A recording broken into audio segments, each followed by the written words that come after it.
someone is engaging in a systematic campaign of sabotage across a NATO ally in the Baltics. But just why is this happening? And is this all part of Vladimir Putin's larger objectives against NATO? I'm Paul, U.S. Army combat veteran.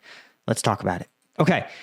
So this is a really interesting story that I wanted to bring up because we've talked on this channel quite a bit about the sprawling Russian sabotage campaign taking place in Western Europe, right? This is, of course, coming from Sweden, who is describing a unexplained but 30 massive sabotage attacks across their telecommunications infrastructure, right? Mostly, as they point out, along the same major roadway, right? Now, what's interesting, right, and the reason this is suspicious, as they point out, nothing was stolen in the attacks on, I think, the masts. I think this is a term for like a telephone pole. Cables were cut and fuses and other technical equipment destroyed, right? And what's interesting is that while Sweden hasn't identified a suspect, this fits exactly the MO of Russian saboteurs, right? And the reason Russia might go after it is twofold, right? The first is that telecommunications infrastructure is absolutely invaluable to the defense of a territory, right? When you look at the Ukrainian armed forces, they rely quite heavily on their existing telecom infrastructure for a lot of their intelligence and communications apparatus, right? It's also valuable not just for military operations, because military operations are more likely to have secure communications, but they are also valuable for civilian communications, right? Because if you are fighting, right, you need your government to still run, police, firefighters, bank transactions, right? These are all things that are essential to ensuring Ukrainian society functions, right? Imagine if those soldiers were unable to receive their paychecks and their families were unable to purchase food, right? It would be a disaster for the Ukrainian armed forces. So these kind of civilian infrastructure networks are juicy targets for Russian saboteurs. But there's another kind of deeper message here, right? And what they want to point out is that this is part of a larger campaign that Russia has been on, right? American allies' undersea cables are mysteriously being severed en masse, and people look often at Russia and China, and this is part of a. But what's puzzling, right, which is sort of the question here, is why, right? Because look, they're severing these Baltic cables, and then the Baltics turn around and fix them, right? So why is it worth it for Russia to cut a cable, make the Swedes or the Baltics fix it, and then cut it again, right? It seems kind of strange, right? But the fact is that this is about sending a message, right? Or it's about sending a clear message and a confusing message. The clear message is that Russia wants the average citizen of these countries to understand that Russia maintains a level of leverage and authority over them. They want the average Swede to understand that opposing Russia is not an act without consequence, and that if they want to no longer have to face this level of harassment and disruption, that their politicians need to begin to acquiesce to Russian demands. This is part of the Vasilization campaign that Vladimir Putin has been on, right? He wants to turn all countries into Belarus, right? Lukashenko, the president of Belarus, for example, is allowed to run the country as he sees fit, almost, except for the fact that Vladimir Putin insists on maintaining a veto power over Belarus, which means he, in effect, has total power over Belarus, right? As I point out, my 18-month-old daughter can do anything she wants, but dad maintains a veto power. So when she wants to put a safety pin in her mouth or she wants to eat chocolate for dinner, dad rolls out the veto power. That's the level of authority Vladimir Putin seeks to get over over countries like Sweden, the Baltics, and what he currently exerts over countries like Belarus and other separatist regions, right? Particularly like the Caucasus as well. And so for someone like Vladimir Putin, right, this is a part of a campaign in which the goal is to intimidate the public. We've talked about this as being a core part of the Russian three-part strategy, right?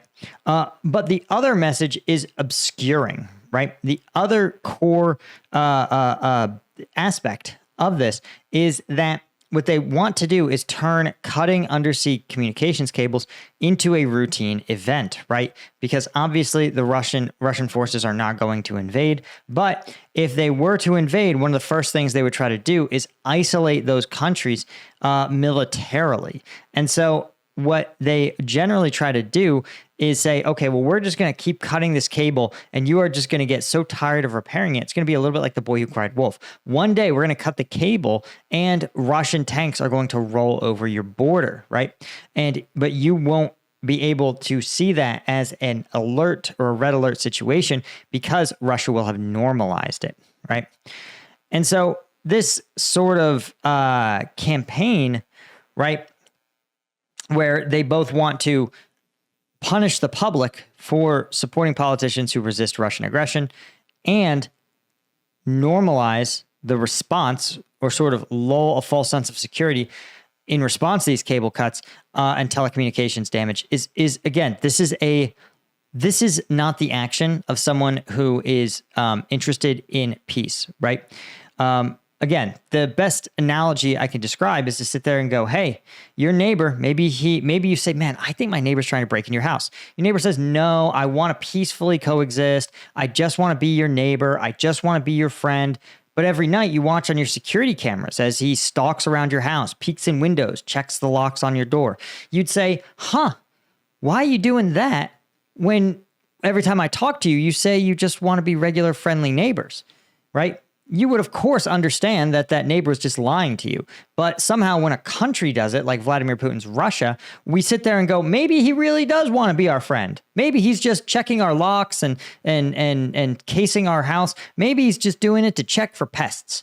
Maybe he wants to make sure we have up-to-date telecom infrastructure, right? This is such a joke. And the idea that things that as on an individual level, we would view as obviously transparent signs of deception, somehow we just manage to throw up our hands and say, that's just Russia. Yeah, they're just like that. They're just like that because Vladimir Putin wants to take over the country, right? He wants to dominate all of Europe, right?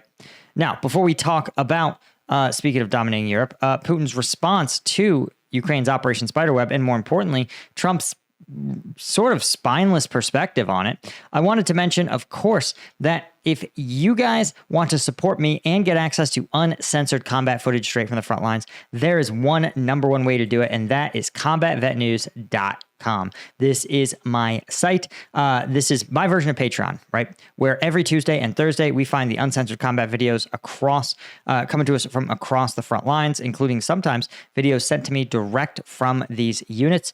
And we do a deep dive breakdown into the current state of the war. And of course, if you are lieutenant tier or colonel tier, you get access to a weekly Q&A and the shout outs at the end of videos. So thanks to all you guys that have signed up and become members. The link is in the description. You guys are the ones that sustain me and enable me to do this every single day. So let's talk about Operation Spiderweb.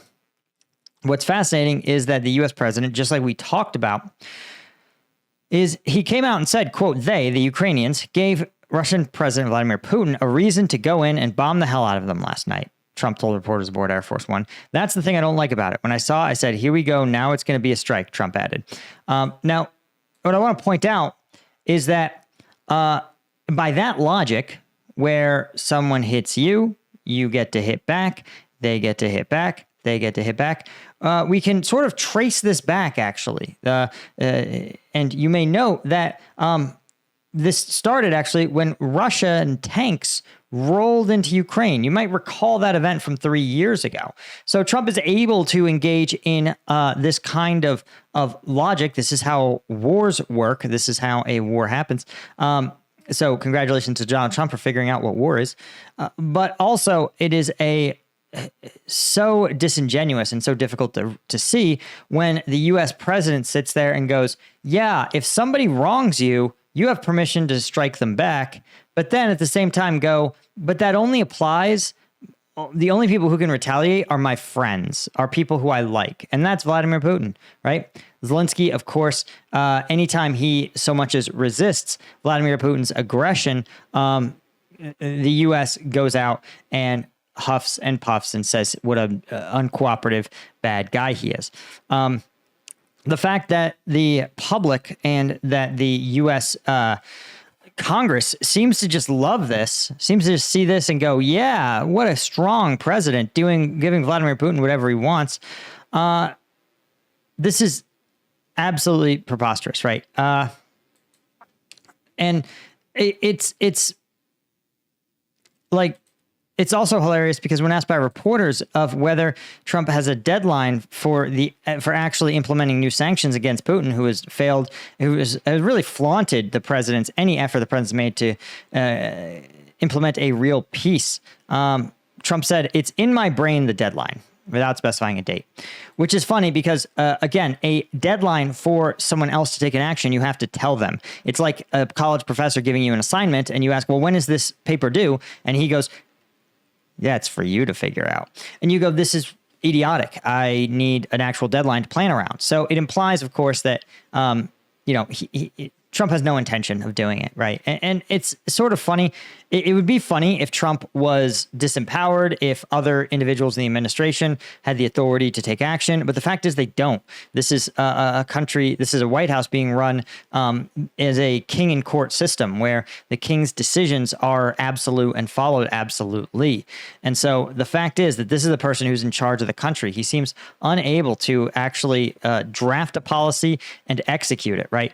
And it's strange, ironic, and a little sad, honestly, that you look at these policies and you say, okay, Biden's problem was that he drafted a policy, and because he himself was not acting as the executive, because it's not clear he had cognitively enough executive function to do it, the U.S. kind of set itself on this middle ground path, this compromise path, and just never deviated, right? It never really asked itself if it was achieving its objectives, right?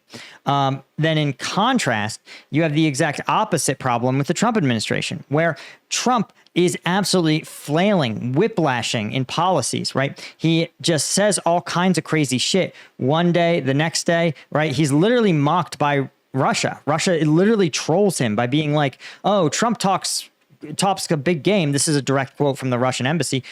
Trump talks a big game and it sounds really strong until he contradicts himself the next day, which is exactly what he's done, right? You might recall just a week ago, Trump was saying that he's going to roll out big, tough, bold, beautiful sanctions against Russia or whatever. And now he's saying, well, actually, there's a deadline, but I can't tell you what it is. But it totally is 100% real for surezies.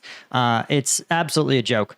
But it's sad that this is the state of American politics, where you can either have total impotence or absolute unhinged, like bipolar idiocy. Right? We can't just get a strong, capable leader who synthesizes information and then makes a decision filtered through his values. It's sort of pathetic.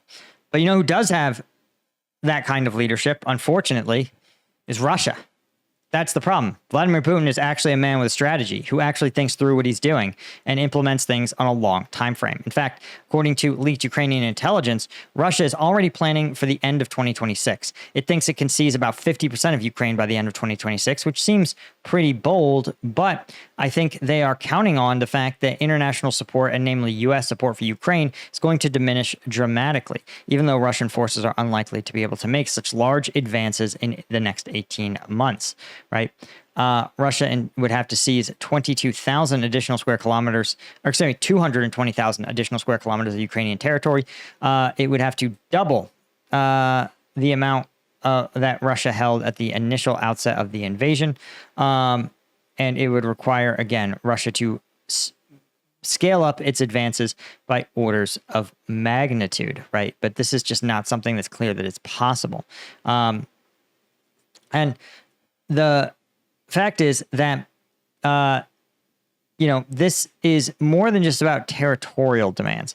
It wants to annex a significant part of Ukraine and most of southern and eastern Ukraine, cutting off Ukraine's links to the sea, which are essential to getting its grain sold and out onto the global markets. And so this is, of course, again, not just a Russian military campaign plan, but remember, in order to do this, Russia needs to start now building out things like a recruiting pipeline, a pipeline to obtain military grade gear, either through manufacturing it at home or purchasing it abroad. It needs to have a strategy. It needs to know where its new recruits are going to go. It has to start building these systems out. Really, it should have already been building these systems out. But we see Russia doing it. So we know that, again, when they sit there and go, hey, we're ready for peace, we're serious about peace, but then at the same time, they're stockpiling munitions, right? And on one hand, you can say, oh, well, they just want to improve their negotiating position, but that is sort of the problem. Is that they feel it's more productive to improve their position vis-a-vis Ukraine than it is to actually sit down and have sincere peace negotiations. Again, it's that same neighbor who totally doesn't want to break into your house, but you see him purchasing firearms, black masks, stockpiling box cutters and bolt cutters, and you say, hey, man, you're wearing all black. You got a ski mask. I see those bolt cutters in your garage. Are you sure you're not trying to steal more of my house? Are you sure you're interested in peaceful coexistence? And he goes, yeah, don't worry about that ski mask, bro. Don't worry about the ski mask, the rope, the duct tape, the box cutter. It's not weird. It's for a thing. It's for a ski trip in an industrial park. But again, the level of naivete, God bless Western Europe, living in their fantasy land where everybody is kumbaya, happy, hunky-dory. Or you have Trump, who, again, has the opposite problem of living in a world where he's like, well, if it's not literally pointing a gun directly at my own head, it must not be a real problem. But as we've seen in history, maniacal dictators have a way of ending up making themselves everyone's problem. The question is, how late are you going to how hard is it going to be to cure, right? It's like letting the infection spread, right? When you have a little cut get infected, you take a 2-week course of antibiotics and it heals up. When the infection spreads all the way up your arm and into your shoulder, well, now you're in the ER for a long time. Anyway, thanks to all our Colonel tier members, folks like James J21, Yanko Georgiev, Chris Gorsuch, Paul Templeton, Cytronic, Steve Moran, TR Reed, Alan Knutson, and CM Holmes, as well as all of our Lieutenant tier members. I appreciate you guys so much. I will see all of you in the next one. Thank you so much, and I'll catch you guys. Cheers.